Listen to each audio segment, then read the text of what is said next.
Një libër, një histori nga një vajzë e rritur në Kosovën e lirë. Antigona, një poete që lindi në tend gjatë luftës, biografinë e familjes së saj e hodhi në një libër. Shota është romani ku rrëfehet e kaluara e dhimbshme e një gruaje shqiptare e cila s'ju dorëzua jetës, por me këmbgulje u shndërrua në heroinë për familjen e saj. Jam Antigona Bungu, jam e lindur në fshatin Krejmer të komunës së Lipjanit. Jam lindur në vitin 1999, gjatë luftës. Kam përfunduar studimet në drejtimin e antropologjisë kulturore në UP. Aktualisht punoj me një diçka krejtësisht tjetër, po pasion gjithmonë e kam pas shkrimin, shkruaj poezi, shkruaj hartime ndryshme, po më shumë e kam pas fokusin në hartime dhe shkrime më të gjata. Frymëzimin për të shkruar çdo herë e gjeti nga jeta reale, përpjeket për t'ju mbijetuar sfidave që jeta ja solli. Frymëzimin për me shkru e kam pas gjithmonë prezent, tu nis prej asaj që kam humbë babain, edhe mungesa e tij, dhimbja, lot e çdo gjë tjetër që më ka shoqëruar gjatë gjithë këtyre viteve, më ban me u frymëzu që me shkru.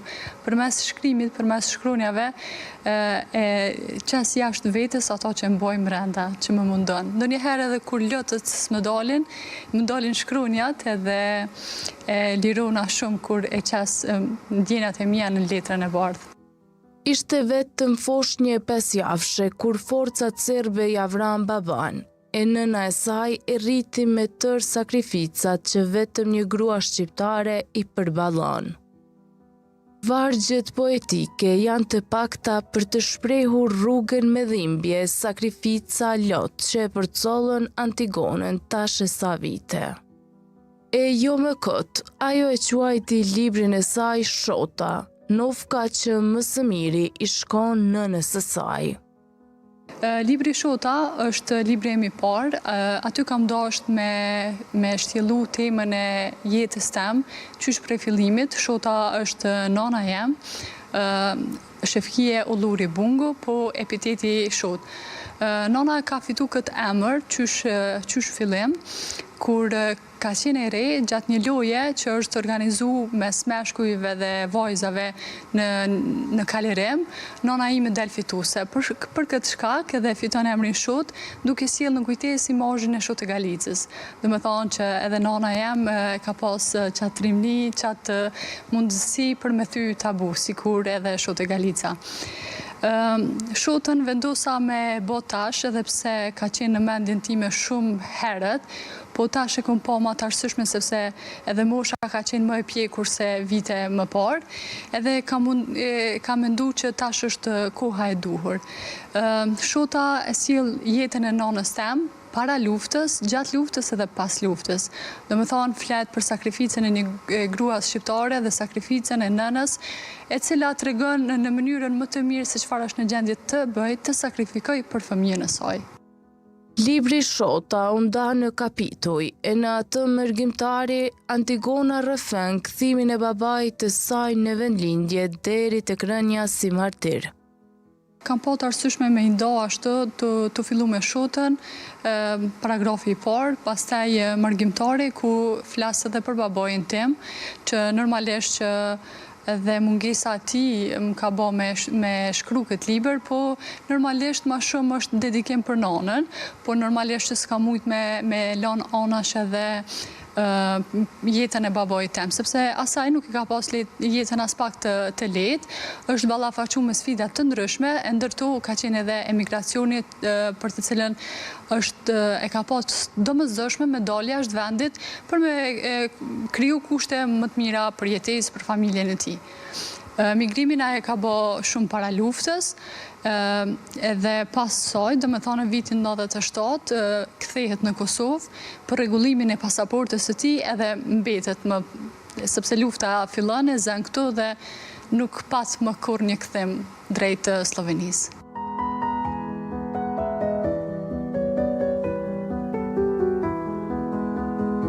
Pas kapitullit të mërgjimtarit është dashuria, ku flas jo vetëm për dashurinë e prindërve, por për dashurinë në përgjithësi, me të cilën e filloj me një pyetje, a e dimni mjaftueshëm çfarë është dashuria?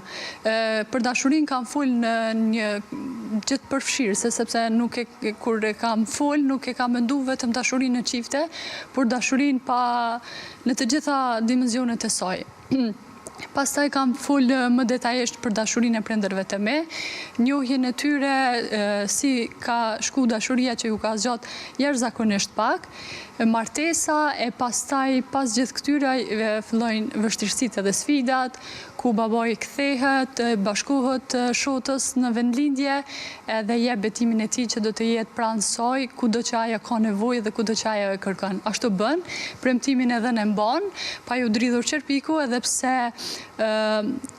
vendosja e baboit në shtëpinë e nanës ka qenë jashtëzakonisht e vështirë për kohë, me u mendu, lere me u zbatu, sepse siç e di, mentaliteti ka qenë jashtëzakonisht ndryshe dhe është pa si diçka jo e mirë që dhënrit i bashkohet familjes së nusës. Po baboi nuk e ka pas as pak problem, edhe ju ka bashkangjit me shumë dëshirë dhe me shumë qef. Një vajzë që lindi në kohë lufte, e në një tent, ndjesit, rrëfimet që ja than familjarët për ditët e asaj kohe, i hodhi të gjitha në letër, ku do të mbetën udhërrëfyes i historisë.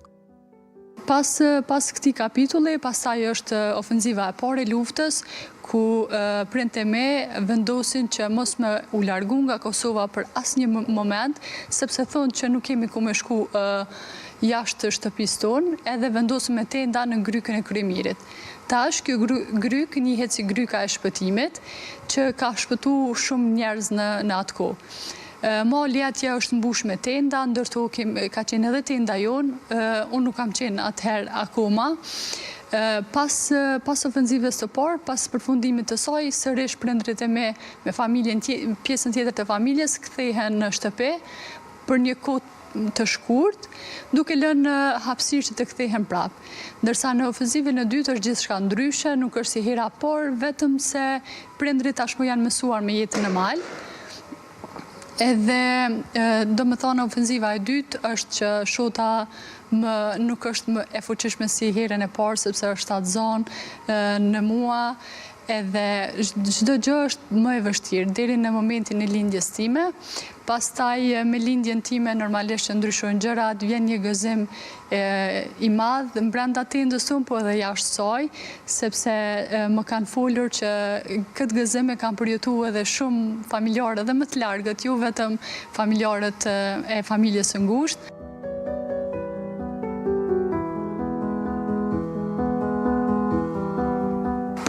Ky gëzim, fatkeqësisht, është ndërprershëm shpejt.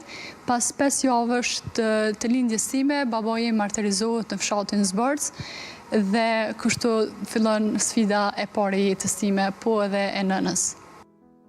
Asnjë libër tjetër më mirë nuk tregon mundin e nënave shqiptare që përjetuan luftën. Barrierat e të qenurit të vetme në përballje me zakonet shqiptare, sesa libri Shota. Bën më undi shumë mirë, jam shumë e privilegjuar që jam autore e librit Shota, sepse Shota nuk është thjesht një libër, është një jetë e jetuar, është një grua jashtëzakonisht e fortë që sa herë shoh më jep motiv, edhe sa herë që unë jam keq, i drejtohem edhe vetëm të e po, më jep motiv për me vazhdu edhe për mos me pengu asgjë, pa marrë parasysh çfarë do që ndodh.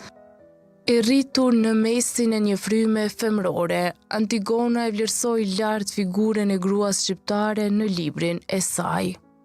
Mesazhi im kishte me qenë për të gjithë të rinjët që të jenë më të përkushtuar ndaj prindërve, qoftë nonës, qoftë babojt. Unë nuk jam nonë, po të e po nonën tem çka ka bë karshi me jetë, çfarë sakrifice ka bë, e vlerësoj shumë krejt mundin e nënave shqiptare, sepse padyshim që nëna ime nuk është e vetmja që ka arrit me mbrojt një fëmijë dhe e vetme, por është ajo që e dallon ndoshta është që ka qenë vetëm në në përkrajen mashkullore, sepse babojnë e ka humbur paraprakisht, vëllon gjithashtu dhe nuk ka pas asnjë mbështetje mashkullore.